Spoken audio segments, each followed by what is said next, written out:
সনাতন সনাতন বলে বলে এত গরিব হকারদের পেটে লাথি পড়বে আমরা জীবনে বুঝতে পারি। আজকে এত বড় বড় যখন শপিং মল এখানে হচ্ছে, হকারদের কি অসুবিধা? গরিবদেরকে মারছে, বড় লোকদের পকেট ভরছে। সরকার এসে ভালো হবে, কিন্তু এখন আমাদের পেটে লাথি মারছে। আমরা পরিবর্তন চাইছি, এরকম চাইনি আমরা। সিপিএম সরকার গেছে, টিএমসি সরকার গেছে, এত অত্যাচার আমরা হইনি।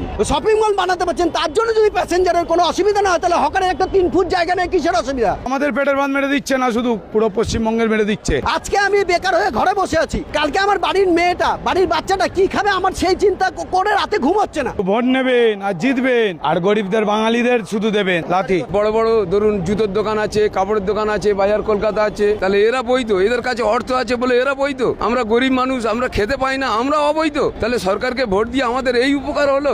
শিয়ালদা সাউথ সেকশন আপনারা দেখতে পাচ্ছেন যে মানুষ, পথ চলতি মানুষ এখান থেকে যায়, প্রতিদিন কম বেশি এদিক থেকে পেরিয়ে যায়। কিন্তু এখানে যেটা সাধারণ মানুষ, এখানে একেবারে নুন আনতে পান্তা ফুরিয়ে যায় হতদরিদ্র গরিব মানুষ, কিন্তু এই চত্বর জুড়ে তারা কেউ ডিম, কেউ একটু রুটি, কেউ কলা, কেউ ঘুগনি, এভাবেই কিন্তু এখানে বিক্রি করতো। একটু ঘুগনির গন্ধ বা কেউ শসা, এভাবেই তারা বিক্রি করতেন।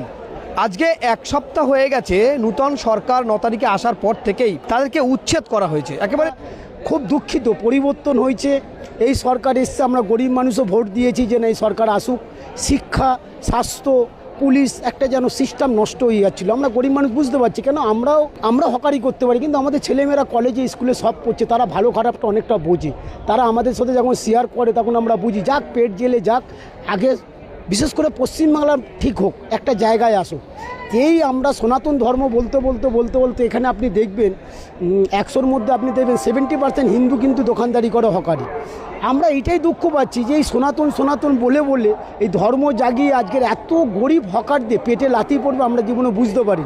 পাবলিকদের খাওয়াবার চেষ্টা করি। কেমন আসছে দিন আসলো কি বলে? দেখুন স্যার, আমি আসছে দিনের কথা আমি যাচ্ছি না, কেন আসছে দিন কি হচ্ছে না হচ্ছে আপনিও বুঝতে পারছেন, আমিও বুঝতে পারছি, সেটার বিশ্লেষণে কোনো গিয়ে লাভ নেই। আমার এখন বর্তমান পরিস্থিতিতে যেই দিন আসছে আমার ওই দিনটাই চিন্তা করতে হবে। আজকে আমি বেকার হয়ে ঘরে বসে আছি, কালকে আমার বাড়ির মেয়েটা, বাড়ির বাচ্চাটা কি খাবে, আমার সেই চিন্তা করে রাতে ঘুম হচ্ছে না। অতএব সরকারের একটা জিনিস চিন্তা করতে হবে, সরকার যাতে পুনরায় বিবেচনা করে। সরকারের কাছে সমস্ত কিছু আছে, সমস্ত প্রশাসন সরকারের হাতে, সরকার পুনরায় বিবেচনা করুক। প্রয়োজন পড়ে আমরা ডিএম এর কাছে যাব, এর শেষ আমরা দেখে চলবো। তবে আমি একটা কথাই বলবো, হকার শিয়ালদায় থাকবে, এতদিন ছিল, থাকবে, আজীবন সরকার হকার থাকবে।